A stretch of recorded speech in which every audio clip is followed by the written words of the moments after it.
جو لوگ خیرات کرنے والے ہیں، مرد بھی اور عورتیں بھی، اور اللہ کو نیک نیتی سے قرض دیتے ہیں، ان کو کئی گنا ادا کیا جائے گا اور ان کے لیے عزت کا صلہ ہے۔ اور جو لوگ اللہ اور اس کے پیغمبروں پر ایمان لائے، یہی اپنے پروردگار کے نزدیک صدیق اور شہید ہیں۔ ان کے لیے ان کے اعمال کا صلہ ہوگا اور ان کے ایمان کی روشنی بھی ہوگی۔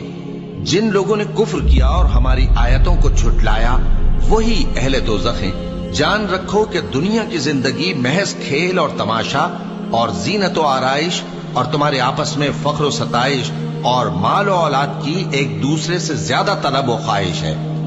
اس کی مثال ایسی ہے جیسے بارش کہ اس سے اگنے والی کھیتی کسانوں کو بھری لگتی ہے، پھر وہ کھیتی خوب زور پر آتی ہے، پھر اے دیکھنے والے تو اس کو دیکھتا ہے کہ پک کر زرد پڑ جاتی ہے، پھر چورا چورا ہو جاتی ہے۔ اور آخرت میں